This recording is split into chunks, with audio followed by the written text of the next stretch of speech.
Yes, ഇന്നലെ നമ്മൾ ഈ വാർത്താ പരമ്പര തുടങ്ങിയപ്പോൾ നമുക്ക് എന്തിനും ഏതിനും ആശ്രയിക്കുന്നവരാണ് അതിഥി തൊഴിലാളികൾ അല്ലെ. ഇപ്പോൾ ഏത് കാര്യത്തിനും നമ്മുടെ നാട്ടിലുള്ള ആളുകളെയല്ല നമ്മൾ ജോലിക്ക് വിളിക്കുക, ഇത്തരം പുറത്തു നിന്ന് വന്ന ആളുകളെയാണ്. അപ്പോൾ അവരുടെ ഒരു സുരക്ഷ, മതിയായ സുരക്ഷ എത്രത്തോളം ഒരുക്കുന്നു എന്നുള്ള കാര്യത്തിലൊക്കെ ആശങ്കയുണ്ട്. മാത്രമല്ല, മരിച്ചു കഴിഞ്ഞാൽ അവരെ എത്തരത്തിലാണ് സ്വകാര്യ ഏജൻസികളടക്കം കൊള്ള ചെയ്യുന്നത് എന്നുള്ള കാര്യം ഇന്നലെ മീഡിയ വൺ പ്രേക്ഷകർക്ക് മുൻപിൽ എത്തിച്ചിരുന്നു. ഇനി അത്രയും പണം നാട്ടിലെത്തിക്കാൻ ഇല്ലാത്ത ആളുകളുടെ അവസ്ഥ അതിലും പരിതാപകരമാണ് എന്നാണ് ഇന്നത്തെ റിപ്പോർട്ട് പറയുന്നത്.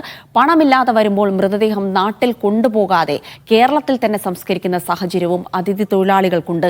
അവസാനമായി ഒരു നോക്ക് കാണണമെന്ന ബന്ധുക്കളുടെ ആഗ്രഹം കൂടിയാണ് ഇതോടെ ഇല്ലാതാകുന്നത്. മീഡിയ വൺ അന്വേഷണം തുടരുന്നു. മരിച്ചാൽ വിലയേറുന്ന അതിഥിദേഹങ്ങൾ.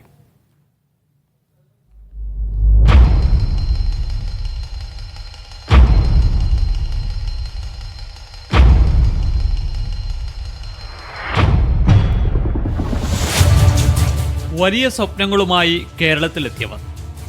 അവരിൽ പലർക്കും ജോലിസ്ഥലത്തെ അപകടങ്ങളിലും മറ്റുമായി ജീവൻ നഷ്ടപ്പെടുന്നു.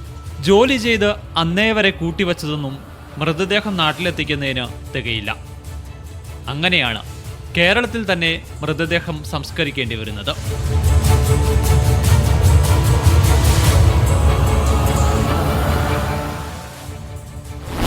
सर ठाकुर का नाम का एक लड़का है, वो बिल्डिंग का काम करने वाला है. इधर बुखार होगी, जांडिस होगी, वो मर गया. गवर्नमेंट का कुछ मदद नहीं मिलता है.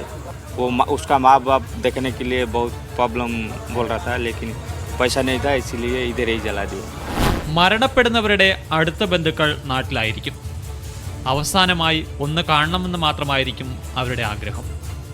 അപ്പോൾ ഈ മൃതദേഹം നാട്ടിലെത്തിക്കുന്നതിന് വേണ്ടിയിട്ടുള്ള ചെലവ് താങ്ങാനായിട്ട് ഗ്രാമത്തിലെ ദരിദ്രരായിട്ടുള്ള കുടുംബത്തിന് ശേഷിയുണ്ടാവില്ല. അപ്പോൾ സ്വാഭാവികമായിട്ടും എന്തു ചെയ്യും, അവർ ഇവിടെ മൃതദേഹം സംസ്കരിക്കുന്നതിനെപ്പറ്റി ആലോചിക്കും. ഈ പണം ചെലവഴിക്കാൻ കഴിയാതെ വരുന്നു എന്നുള്ളത് കൊണ്ടാണ്, അതിലൊരു ഗവൺമെൻറ് ഇടപെടൽ ഉണ്ടാവാതെ ഇരിക്കുന്നു എന്നുള്ളത് കൊണ്ടാണ് ഈ ഒരു അവസ്ഥയിലേക്ക് എത്തുന്നതെന്ന് നമ്മൾ മനസ്സിലാക്കേണ്ടതുണ്ട്. അതിഥി തൊഴിലാളികൾക്ക് മരണം സംഭവിച്ചാൽ പലപ്പോഴും ഏജന്റുമാർ കൈയൊഴിയും. സർക്കാരിൻ്റെ സഹായം കൂടി കിട്ടാതെ വരുമ്പോഴാണ് നാട്ടിലേക്കുള്ള വഴി പൂർണ്ണമായും അടയുന്നത്.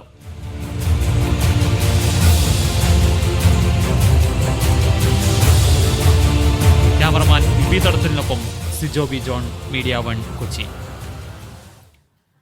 യെസ്, എന്നാലും ഇതിന്റെ വിശദാംശങ്ങളിലേക്ക് കടക്കേണ്ടതുണ്ട്. സിജോ വി ജോൺ തത്സമയം ചേരുന്നുണ്ട് വിവരങ്ങൾ നൽകാനായി. Sijo, good morning. ഇന്നലെ നമ്മൾ ഇതുമായി ബന്ധപ്പെട്ട അന്വേഷണ പരമ്പരയിലെ ആദ്യ റിപ്പോർട്ട് നൽകിയപ്പോൾ തന്നെ വ്യക്തമാക്കിയിരുന്നു, സർക്കാർ സംവിധാനങ്ങൾ അമ്പെ പരാജയപ്പെടുന്നതോ നിഷ്ക്രിയമാകുന്നതോ ആണ് ഈ സ്വകാര്യ ഏജൻസികളുടെ ചൂഷണത്തിന്. അതായത് ഒരു തൊഴിലാളിയെ അദ്ദേഹത്തിന്റെ മൃതദേഹം അദ്ദേഹത്തിന്റെ നാട്ടിലേക്ക് എത്തിക്കണമെങ്കിൽ 1 ലക്ഷത്തിനടുത്ത് തന്നെ ചെലവഴിക്കേണ്ട ഒരു സ്ഥിതി വരുന്നുണ്ട്. അപ്പോൾ ഇത്രയും തുക ഉണ്ടാവുക, അവരുടെ കയ്യിൽ ഉണ്ടാവുക എന്നുള്ളത് അസാധ്യമായ കാര്യമാണ്. അപ്പോൾ ഇവിടെയും ഉയരുന്ന ചോദ്യം, പലർക്കും ജന്മനാട്ടിൽ അവരുടെ അച്ഛനും അമ്മയ്ക്കോ മകൾക്കോ സഹോദരനോ ഒക്കെ അവരെ ഒരു നോക്ക് കാണാൻ കഴിയാതെ കേരളത്തിൽ തന്നെ അവരെ സംസ്കരിക്കേണ്ടതായ ഒരു സാഹചര്യം വരുന്നത് സർക്കാർ സംവിധാനങ്ങൾ അത് പൂർണ്ണമായും നിഷ്ക്രിയമായതുകൊണ്ടാണ് എന്ന് പറയാം. പക്ഷേ എന്തുകൊണ്ടാണ് സിജോ ഇങ്ങനെ സംഭവിക്കുന്നത്?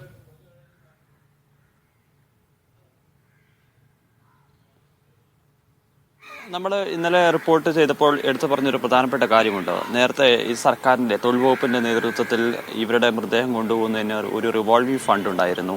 അത് സർക്കാരാണ് ഈ പദ്ധതി നടപ്പാക്കിയിരുന്നെങ്കിൽ പോലും അതിനുള്ള ക്രമീകരണങ്ങൾ ചെയ്തിരുന്നത്, അല്ലെങ്കിൽ സ്വകാര്യ വ്യക്തികളാണ് ഇതിനുള്ള കാര്യങ്ങൾ ചെയ്തുകൊണ്ടിരുന്നത്. ഇതിനുള്ള ഈ പദ്ധതിക്കെതിരെ ചില വിമർശനങ്ങളും പരാതികളും ഉയർന്നൊരു സാഹചര്യത്തിലാണ് സർക്കാർ തങ്ങളുടെ ഇടപെടൽ കുറയ്ക്കുന്ന ഒരു സാഹചര്യം ഉണ്ടായിരുന്നത്. അതിനുശേഷം സർക്കാർ ഒരു ഉത്തരവ് ഇറക്കിയിരുന്നു. ആ ഉത്തരവിൽ പറഞ്ഞിരുന്ന കാര്യം, പരമാവധി ഈ ഏജന്റുമാരുണ്ടെങ്കിൽ, കോൺട്രാക്ടർമാരുണ്ടെങ്കിൽ അവരെ കൊണ്ട് ഈ മൃതദേഹം കൊണ്ടുപോയിക്കുക. അതല്ല എന്നുണ്ടെങ്കിൽ ബന്ധുക്കൾ ആരെങ്കിലും അടുത്ത ബന്ധുക്കളുണ്ടെങ്കിൽ അവരെ കൊണ്ട് ഈ മൃതദേഹം കൊണ്ടുപോകാനുള്ള നടപടികൾ സ്വീകരിക്കുക എന്നുള്ളത്. അങ്ങനെയാണ് ഈ മൃതദേഹം ഗവൺമെൻറ് നേരിട്ട് കൊണ്ടുപോകുന്നതിൽ നിന്ന് എണ്ണം വളരെ കുറഞ്ഞൊരു സാഹചര്യം ഉണ്ടായിരുന്നത്. പക്ഷേ അപ്പോൾ സംഭവിച്ചൊരു കാര്യം എന്ന് പറയുന്നത്, പല ആളുകൾക്കും ബന്ധുക്കൾ ഇവിടെ ഉണ്ടെങ്കിൽ പോലും അവർക്ക് ഈ മൃതദേഹം കൊണ്ടുപോകുന്നതിനുള്ള സാമ്പത്തികം ഇല്ലാത്ത അവസ്ഥയിലേക്ക് പോവുകയാണ്. കാരണം ജോലി ചെയ്യുന്നു, അതിനുശേഷം നാട്ടിലേക്ക് അയച്ചു കൊടുക്കുന്നു. അവരുടെ കുടുംബാംഗങ്ങൾക്ക് അല്ലെങ്കിൽ ആ മാസത്തെ ചെലവിന് എന്ന നിലയിൽ മാത്രമാണ് ഇവർക്ക് സമ്പാദ്യം ഉണ്ടാകുന്നത്. വലിയൊരു സാമ്പത്തികപരമായ നീക്കിരിപ്പൊന്നും പല കുടുംബങ്ങൾക്കും ഉണ്ടാകുന്നില്ല. പക്ഷേ മരണപ്പെടുന്ന ഉടനെ തന്നെ 70,000 80,000 രൂപയോ ഇവർന്ന് വലിയ തുക ആവശ്യമായി വരുന്നു. അതെടുക്കാൻ പറ്റുന്ന ഒരു സാഹചര്യം ഉണ്ടാകുന്ന ഒരു അവസ്ഥയിലേക്ക് വരുന്നില്ല. അത്തരം ഒരു സാഹചര്യത്തിലാണ് ഇത്തരത്തിൽ ഈ ചൂഷണത്തിന് ഇരയാവുന്നതോടൊപ്പം തന്നെ ഇവിടെ മൃതദേഹം സംസ്കരിക്കേണ്ട അവസ്ഥയിലേക്ക് പോകുന്നു എന്നുള്ളതാണ് വ്യക്തമാകുന്നത്. നമ്മൾ ഇന്നലെ കാണിച്ചിരുന്ന റിപ്പോർട്ടുകളിൽ പലപ്പോഴും ആളുകൾ പിരിവെടുത്ത് 5,000 10,000 ഒക്കെ പലയിടങ്ങളിൽ നിന്ന് വാങ്ങി അല്ലെങ്കിൽ ഭൂമി വിറ്റൊക്കെയാണ് ഇത്തരത്തിൽ പണം കണ്ടെത്തിയിരുന്നെങ്കിൽ അതിന് പോലും ശേഷിയില്ലാത്ത ആളുകളുടെ അവസ്ഥയിലേക്കാണ് പോയിക്കൊണ്ടിരിക്കുന്നത്. അത്തരം സാഹചര്യങ്ങളിലാണ് ഈ മൃതദേഹം നാട്ടിൽ തന്നെ സംസ്കരിക്കുന്ന അവസ്ഥയിലേക്ക് പോകുന്നത്. നമ്മളൊരു കാര്യം ചിന്തിക്കണം, അവരെ ഉറ്റവരെ അവസാനമായി ഒന്ന് കാണണം എന്നൊരാഗ്രഹം ബാക്കിയാക്കിയാണ് ഇത്തരത്തിൽ ഇവിടെ ഈ മൃതദേഹങ്ങൾ സംസ്കരിക്കപ്പെടുന്നത്. അതോടൊപ്പം തന്നെ മതപരമായ വിശ്വാസങ്ങളുള്ള ആളുകളാണ്. അവരുടെ സംസ്കാര ചടങ്ങുകൾ നടക്കുമ്പോൾ അവർക്ക് അവിടെ മതപരമായ ചടങ്ങുകൾ നടത്തണമെന്ന് ആഗ്രഹമുണ്ട്. പക്ഷെ അതൊന്നും നടത്താൻ പറ്റാതെയാണ് ഇത്തരത്തിൽ മൃതദേഹം ഇവിടെ തന്നെ സംസ്കരിക്കുന്ന അവസ്ഥയിലേക്ക് പോകുന്നതെന്ന് നമുക്കെടുത്ത് പറയേണ്ടി വരും. കാരണം ഇനി ഇത് എങ്ങനെയാണ് ഈ കൃത്യമായ രീതിയിൽ തന്നെ സർക്കാരിൻ്റെ ഒരു ഇടപെടൽ ഉണ്ടാവണം. അതായത് ഓരോ മരണങ്ങളും ഉണ്ടാകുമ്പോഴും അത് കൃത്യമായി തന്നെ റിപ്പോർട്ട് ചെയ്യുകയും അത് ആർക്ക് കൊണ്ടുപോകാൻ സാധിക്കുന്ന ഒരു അവസ്ഥയിലല്ല എന്നുണ്ടെങ്കിൽ ഉടനടി തന്നെ സർക്കാർ തന്നെ നടപടിക്രമങ്ങൾ സ്വീകരിക്കുകയും ഈ മൃതദേഹങ്ങൾ കൊണ്ടുപോകാനുള്ള നടപടിയിലേക്ക് സർക്കാർ കടക്കുകയും ചെയ്താൽ മാത്രമേ ഇത്തരമൊരു സാഹചര്യം ഒഴിവാക്കാൻ സാധിക്കുകയുള്ളൂ എന്നാണ് നമുക്ക് പറയാൻ സാധിക്കുക. ശരി സിജോ, സ്വാഭാവികമായും അത് തന്നെയാണ്. സർക്കാരിന്റെ ഒരു ഇടപെടൽ മാത്രമാണ് ഇനിയിപ്പോൾ ഇത്തരത്തിൽ അപകട മരണങ്ങളൊക്കെ സംഭവിക്കുമ്പോൾ അവർക്ക് ഇതര സംസ്ഥാന അതിഥി തൊഴിലാളികൾക്ക് രക്ഷയാവുന്നത്. കാരണം മരണം ഉടൻ തന്നെ അത് സർക്കാർ തലത്തിൽ അറിയിക്കാനുള്ള, രജിസ്റ്റർ ചെയ്യാനുള്ള സംവിധാനം ഉണ്ടാക്കുക, ഒപ്പം സർക്കാർ അതിൽ ഇടപെടൽ നടത്തുക. അല്ലെങ്കിൽ വലിയ ചൂഷണത്തിന് ഇവർ വിധേയരാകും, അല്ലെങ്കിൽ അവരുടെ മാതാപിതാക്കൾക്ക് അല്ലെങ്കിൽ അവരുടെ സഹോദരങ്ങൾക്ക്, ഭാര്യയ്ക്ക്, കുട്ടികൾക്ക് അവരുടെ പിതാവിനെയോ ആരാണോ മരിച്ചത് അവരെ ഒരു നോക്ക് കാണാതെ കേരളത്തിൽ തന്നെ സംസ്കരിക്കേണ്ട അവസ്ഥയൊക്കെ വരുന്ന ഒരു സാഹചര്യമുണ്ട്. സ്വാഭാവികമായും നമ്മുടെ നാട്ടിൽ ഇപ്പോൾ ഏറ്റവും അധികം സേവനങ്ങൾ നൽകുന്ന അതിഥി തൊഴിലാളികളുടെ കാര്യത്തിൽ ഒരു കരുതൽ ആവശ്യമാണ്. അവരും മനുഷ്യരാണ്, അവരും നമ്മുടെ പോലെ തന്നെയുള്ള ആളുകളാണ്. സർക്കാരിൻ്റെ ഭാഗത്തു നിന്ന് നമ്മൾക്ക് പ്രഖ്യാപിക്കുന്ന പാക്കേജ് പോലെ തന്നെ, നമ്മൾക്ക് കിട്ടുന്ന സൗകര്യം പോലെ തന്നെ അവർക്കും അത്തരം ഒരു സൗകര്യം ഒരുക്കി കൊടുക്കേണ്ടതാണ് എന്നാണ് പറയുന്നത്. നമ്മുടെ പ്രേക്ഷകരും പറയുന്നുണ്ട്, മീഡിയ വൺ വാർത്ത കണ്ട് സർക്കാർ കണ്ണു തുറന്നാൽ നന്നായി എന്നാണ് സിദ്ദിഖ് പറയുന്നത്. ഇന്ന് രാവിലെ തന്നെ വിവിധ ദുരന്തങ്ങളുടെ വ്യത്യസ്ത ഭാവങ്ങളാണല്ലോ കാണാൻ കഴിയുക എന്നാണ് രസനി പറയുന്നത്. പലതരത്തിലുള്ള അത്തരം അപകട വാർത്തകൾ, ദുരന്ത വാർത്തകളൊക്കെ തന്നെയാണ് എല്ലായിടത്തു നിന്നും വരുന്നപ്പോൾ.